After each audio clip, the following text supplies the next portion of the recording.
আসসালামু আলাইকুম প্রিয় ফুটবল ফ্যান্স।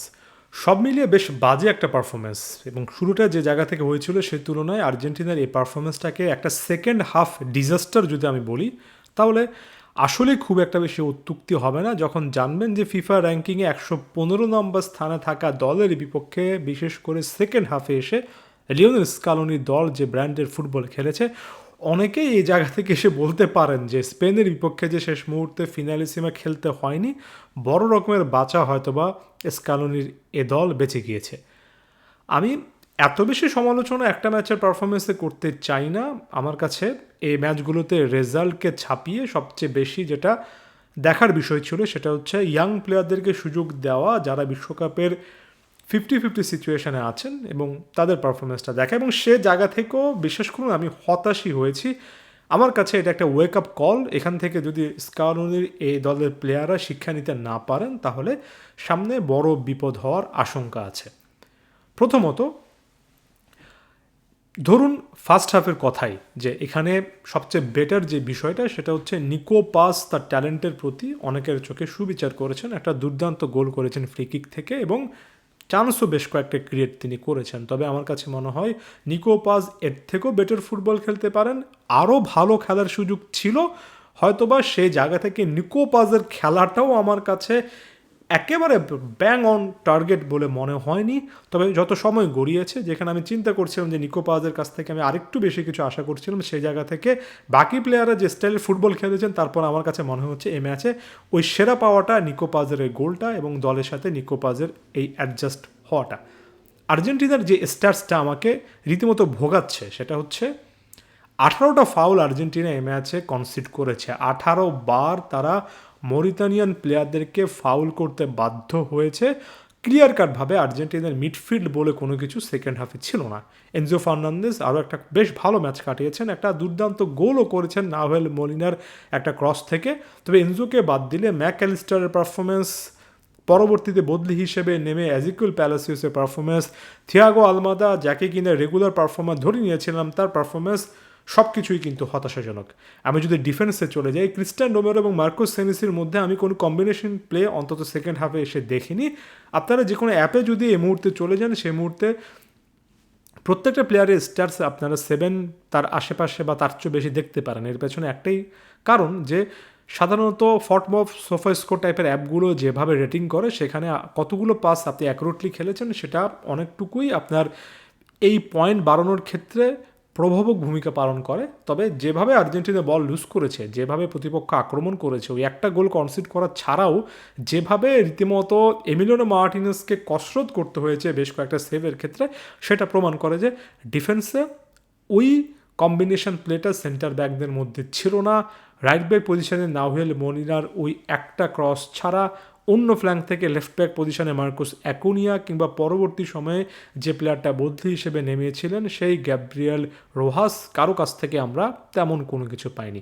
আমি মিডফিল্ডের কথা বলছিলাম যে মিডফিল্ডে এই ম্যাচে এটা আরও একবার স্পষ্ট হয়েছে যে আপনার যদি একজন প্রথাগত সেন্ট্রাল ডিফেন্সিভ মিডফিল্ডার না থাকে তাহলে ডিফেন্ডারদের সাথে ফরওয়ার্ড লাইনআপে লিঙ্ক আপ করার ক্ষেত্রে আর্জেন্টিনার যে ব্যাপক সমস্যা আছে এবং কেন এখনও লিয়ান্দ্রো পারেদেসের মতো একজনকে কল করা লাগে সেটার ক্লাসিক্যাল একটা উদাহরণ হচ্ছে এই ম্যাচের সেকেন্ড হাফ। বিশেষ করে এনজো ফার্নান্দেস মাঠ থেকে চলে যাওয়ার পরে, সাবস্টিটিউট হওয়ার পরে মিডফিল্ড বলে কোনো কিছু ছিল না। ওই পুরো মাঠ জুড়ে একটা বিশাল রকমের এরিয়া কভার করে ডিফেন্ডারদের কাছ থেকে বলটা নিয়ে ফাইনাল থার্ডে লিঙ্ক আপ করার ক্ষেত্রে এনজোর পরিবর্তে ম্যাকঅ্যালিস্টার বলেন, এজিকুয়েল প্যালাসিওস বলেন, থিয়াগো আলমাদা বলেন, আর যারাই ছিলেন না কেন, এমনকি রড্রিগো ডিপল সেই লিঙ্ক আপটা অনেক চেষ্টা করে করতে পারেননি। সেন্ট্রাল ডিফেন্সিভ মিডফিল্ডে এই একটা প্রোফাইলের অভাব এই ম্যাচে আমার কাছে স্পষ্ট। ফাইনাল থার্ডের কথায় যদি চলে যাই, আমরা নিকো পাজে তারপরও বেশ কয়েকটা কম্বিনেশন প্লে দেখেছি। যে জিনিসটা দেখিনি সেটা হচ্ছে ফ্রি রোলে থিয়াগো আলমাদার ফাইনাল থার্ডের সেই অ্যাক্টিভিটি, শেষ জায়গায় এসে ফাইনাল পাসটা সেভাবে আর্জেন্টিনা ব্রেক করতে পারেনি। দুই ফ্ল্যাঙ্কে যারা কিনা অনেকটা ওয়াইড মিডফিল্ডার হিসেবে খেলেছেন তারাও সুবিধা করতে পারেননি, যেমন নিকো গঞ্জালেসের কথা বলা যায় খুব একটা বেশি উপযোগিতার জায়গা এ ম্যাচে দেখা যায়নি। এমনই একজন ইউটিলিটি প্লেয়ার হিসেবে যে সিমিওনি বদলি হিসেবে নেমেছিলেন তিনি তো গোলটার ক্ষেত্রে বলটা ক্লিয়ারই করতে পারেননি, বরঞ্চ আরও বিপদ ডেকে এনেছেন। জুলিয়ানো সিমিওনির পারফরমেন্সটাও এ ম্যাচে আমার কাছে এক বাক্যে শেষ মুহূর্তে এসে হতাশাজনক ছিল। আমি যদি বাকি প্লেয়ারদের কথাও একটু চিন্তা করি যারা বদলি হিসেবে নেমেছেন, ফ্রাঙ্কো মাস্তান্তুনো কাজের কাজ তেমন কিছু করতে পারেননি এবং একাধিকবার বল তো লুজ করেছেন, যেটা আমি প্যালাসিওসের মতো ফুটবলারের ক্ষেত্রেও দেখলাম। হতাশ হয়েছি যে জায়গা থেকে আনফোর্সড এররগুলো আর্জেন্টাইন প্লেয়াররা করেছেন সেটা আসলে মেনে নেওয়ার মতো ছিল না। বাকি প্লেয়ারদের কথা যদি আমি বলি একটু, যদি সাবস্টিটিউট বেঞ্চটা দেখি, হোসে লোপেজ, অগাস্টিন গিয়ে কারো কাছ থেকে আমি সেই ইম্প্যাক্টফুল পারফরমেন্সটা দেখলাম না, যেটা বদলি প্লেয়ার হিসেবে অন্তত একজন বা দুজনের কাছ থেকে আশা করেছিলাম। হুলিয়ান আলভারেজ পুরো মাঠে অনেকটুকু জায়গা কভার করার চেষ্টা করেছেন, খুব একটা বেশি সুবিধাজনক জায়গায় কখনোই কি ছিলেন? মার্কোস অ্যাকুনিয়া লেফট ব্যাক পজিশনে খেলাটা আসলে কতটা যুক্তিসঙ্গত? যে মার্কোস সেনিসির সাথে আমরা সবসময় ক্রিস্টিয়ান রোমেরোর অনেকেই একটা জুটি তৈরি করতে চেয়েছি, সে রোমেরো সেনিসির মধ্যে আসলে কি কোনো রকমের কানেকশন সেখানে দেখা গেল?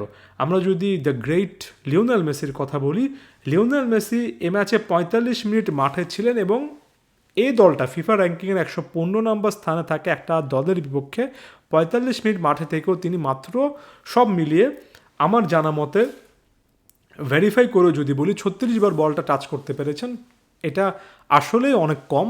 অন্তত ৫৫ টাইমস যদি লিওনেল মেসি বলের দেখা পেতেন, যেটা সম্ভব ছিল যেহেতু প্রতিপক্ষ দল লো ব্লক ডিফেন্স খেলছিল, সেটা আর্জেন্টিনার নিষ্ক্রিয় মিডফিল্ডের কারণে সেভাবে হয়নি।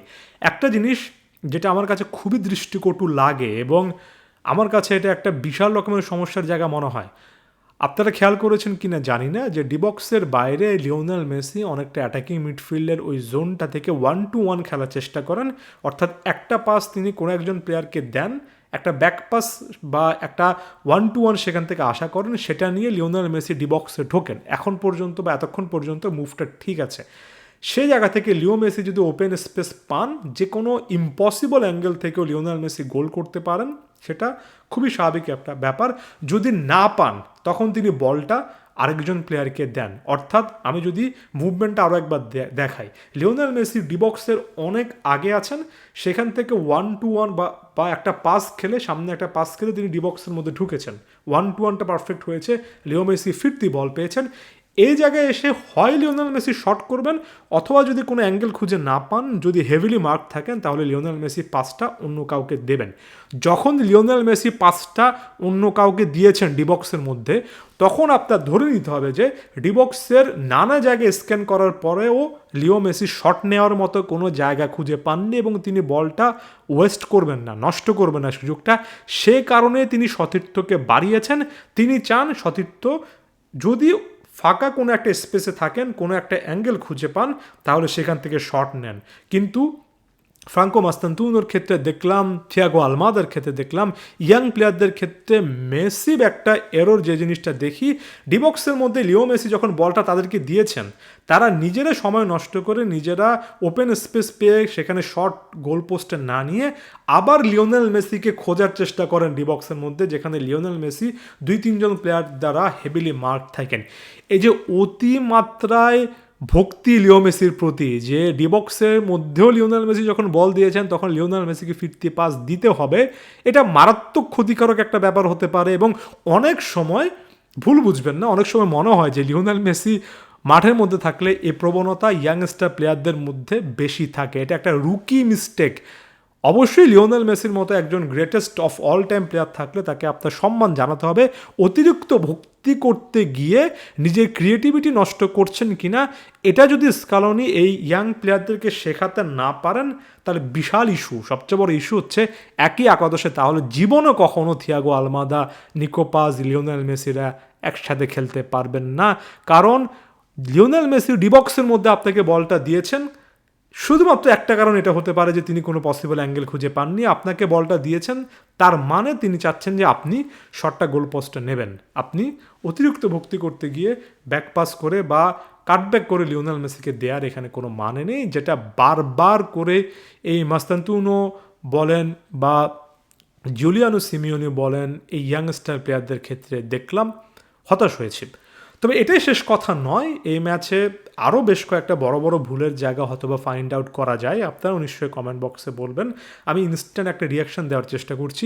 এই জায়গাগুলো থেকে শিখতে হবে, উন্নতির জায়গা অনেক বেশি, এবং যত আগে আগে এই জিনিসটা আপনি পিক করতে পারবেন তত ভালো। শুধুমাত্র একটা জিনিসে বেনিফিট অফ ডাউট এই দলটাকে দেব, যে কোনো সময় একটা বড় ব্রেকের পরে আর্জেন্টিনার জন্য প্রথম ম্যাচটা খুব কঠিন হয়, যেমন এই ম্যাচটা সহজভাবে শেষ করার পরিবর্তে অতিরিক্ত সতর্কতা বলেন, বৃষ্টি হচ্ছিল, ইঞ্জুরি সংক্রান্ত একটা কনসার্নও থাকতে পারে, এই বেনিফিট অফ ডাউটগুলো দিয়ে বলতে চাই হয়তো আর্জেন্টিনার ভালো যায়নি, পরবর্তী ম্যাচে এর থেকে far far better football Argentina খেলবেন এটাই আশা করছি। তবে কাজ, প্রোগ্রেস, ওই যে বললাম ভালো করার যে কোনো শেষ নেই, একটা বিশ্ব চ্যাম্পিয়ন দলকেও যে প্রতি মুহূর্তে শেখার মধ্যে থাকতে হয়, ক্লাসিক্যাল একটা এক্সাম্পল আমার কাছে বিশ্বকাপের আগে একটা ওয়েক আপ কল থাকলো এই ম্যাচটা।